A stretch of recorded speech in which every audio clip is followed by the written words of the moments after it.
Well, Kari Shalom everyone, and welcome to the Christ Laboratory, a place of minds and lives transformations in order to live a better life according to Christ our Lord.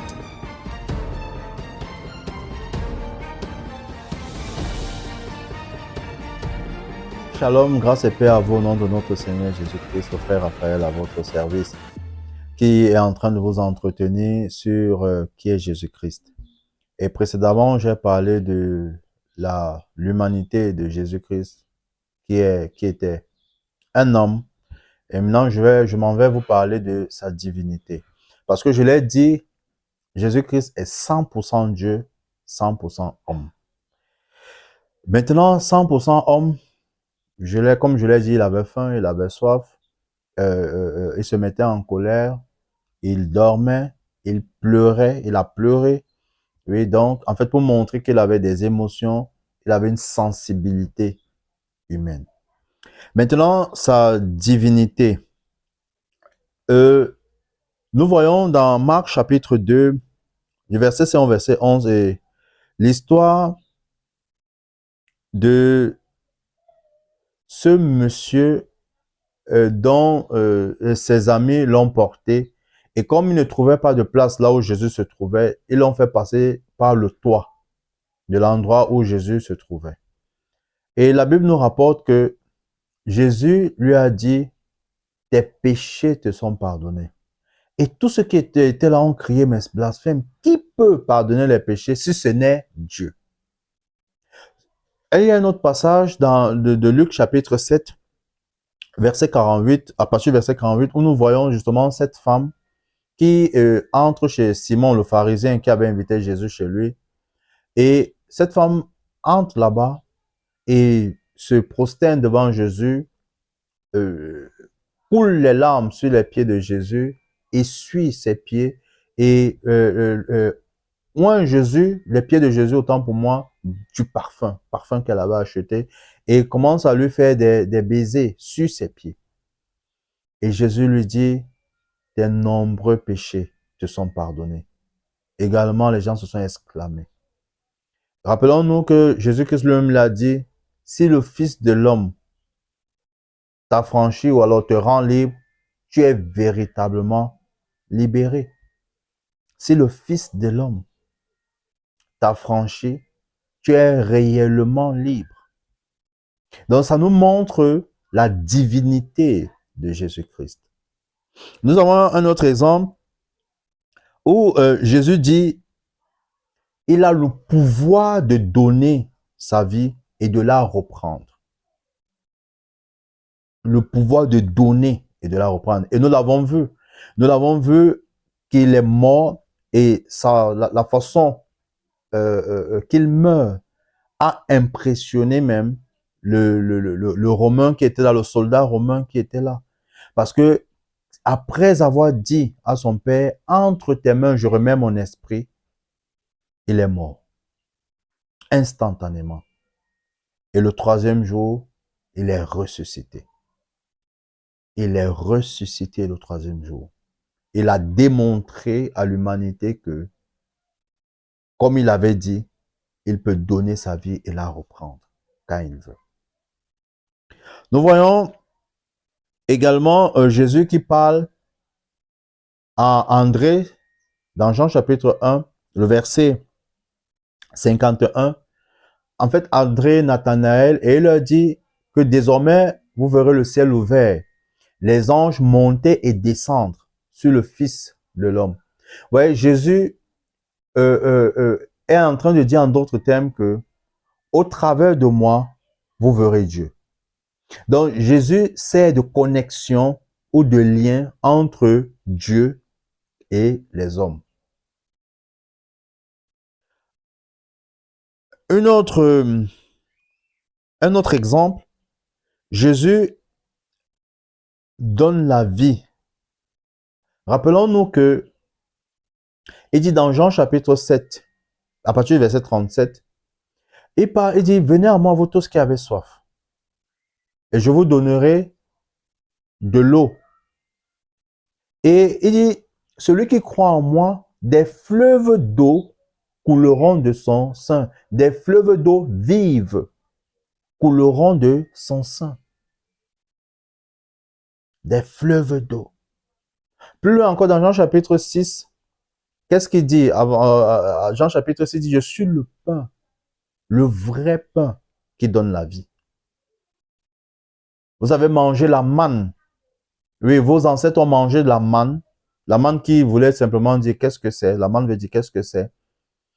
Et ils pensaient que c'était le véritable pain. Mais c'est moi le véritable pain. Parce que je descends du Père pour donner la vie. Celui qui mange mon corps, qui boit mon sang, a la vie. Dans Jean chapitre 10, à partir du verset 27, mes brebis écoutent ma voix et elles me suivent. Je leur donne la vie éternelle. Elles ne périront jamais. Et personne ne les arrachera à ma main. Qui peut parler comme ça si ce n'est pas Dieu? Qui peut parler avec une telle autorité si ce n'est pas Dieu? Ailleurs, dans Jean chapitre 11, quand il parle avec Marthe, la sœur de Lazare, il lui dit, je suis la résurrection et la vie.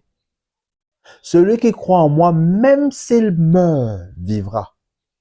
Celui qui croit en moi, même s'il meurt, vivra. Donc nous voyons la divinité de Jésus-Christ. Et ça, c'est pendant qu'il est encore sur la terre. Il est encore sur la terre avec ses disciples. Qu'il fait voir le Père. Qu'il fait voir Dieu. Et quand dans Jean chapitre 8, il fait comprendre aux pharisiens qu'il est le Fils de Dieu, ils comprennent ce que ça veut dire. Parce que dire que tu es le Fils de Dieu veut dire que tu es Dieu. Je vais ouvrir une parenthèse. Quand on parle de l'adoption, les Israélites avaient cette cérémonie qu'on appelle la Bat Mitzvah. Je ne sais pas si je prononce bien. La Bat Mitzvah où à l'âge de 13-14 ans, un enfant était adopté par son père. Et l'adoption voulait simplement dire, le père était en train de dire simplement à ceux qui étaient là que celui-ci peut parler en lieu et place de moi. Donc ça veut dire que si vous l'avez vu, c'est moi que vous avez vu. Il a autorité, il a pouvoir. Oui. Donc, quand Jésus dit qu'il est le Fils de Dieu, je ferme la parenthèse, quand Jésus dit qu'il est le Fils de Dieu, ils comprennent bien ce qu'il est en train de dire. Il veut dire qu'il est Dieu. Et c'est pourquoi ils prennent les cailloux pour le lapider. Et Jésus prouve davantage qu'il est Dieu parce que quand ces pharisiens disent qu'ils ne sont pas des enfants illégitimes, ils sont fils d'Abraham, il leur dit non, si vous étiez véritablement fils d'Abraham, vous croirez en moi. Parce que Abraham m'a vu. Et justement, eux de répondre à Jésus, mais tu n'as même pas 50 ans. Comment tu as vu Abraham? Et ils le prennent pour un fou, pour un possédé. Et ils veulent le lapider. Nous voyons la divinité de Jésus-Christ. Maintenant, je voudrais que nous voyions cette divinité de Christ dans sa glorification. Ça veut dire après la mort, la résurrection. Nous allons voir dans Colossiens chapitre 2, du verset 9 au verset 10, la Bible dit que en lui, en Christ, habite corporellement toute la divinité. Complètement, totalement. Parce que n'oublions pas que quand Jésus est ressuscité, il n'est pas devenu un esprit. Parce que Jésus-Christ est pour vous le Dieu homme. Sauf que après la résurrection, il a reçu tout pouvoir sur la terre et sous la terre, comme il a dit dans Matthieu 28. Il est assis à la droite de Dieu qui parle de l'autorité et du pouvoir. Il a vaincu la mort. Parce que étant sur la terre avant sa mort, il n'avait pas encore vaincu la mort. Il n'avait pas tout pouvoir sur la terre et sur le ciel. La preuve, c'est que dans Matthieu 10, quand il envoie ses disciples, il leur dit, allez seulement vers les brebis dispersées de la maison d'Israël. Mais après sa résurrection, il dit, allez partout. Donc, le Jésus glorifié est resté 100% Dieu, 100% homme. La différence, c'est qu'il est glorifié. Il a tout pouvoir. Donc, nous voyons également dans Hébreux chapitre 9, du verset 11 au verset 14. La Bible dit que Jésus-Christ est notre souverain sacrificateur. Voici, on rentre un peu en arrière dans l'Ancien Testament. Qui était le souverain sacrificateur? Le souverain sacrificateur était celui-là qui offrait le sacrifice d'abord pour ses propres péchés et ensuite pour les péchés du peuple. Et le transfert s'opérait comment? Il mettait simplement ses mains sur l'offrande et il transférait, parce qu'il était le représentant de tout le peuple, il transférait tous les péchés sur cet agneau qui devait être offert et recevait en échange la pureté, parce que cet agneau devait être âgé d'1 an, sans faute, sans défaut, sans tâche. Et il recevait pour le peuple aussi la pureté de cet animal. Maintenant, ici, notre souverain sacrificateur est lui-même. C'est lui qui offre le sacrifice et c'est lui qui est le sacrifice. Alléluia. Il est celui qui sacrifie et il est le sacrifice.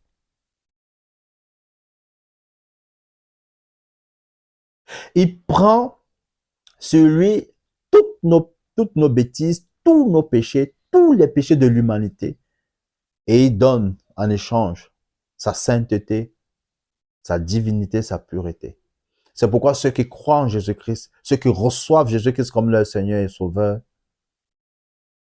sont des êtres spirituels. Ils sont Dieu homme sur la terre. Tel il est, tel nous sommes sur la terre. Il est saint, nous sommes saints.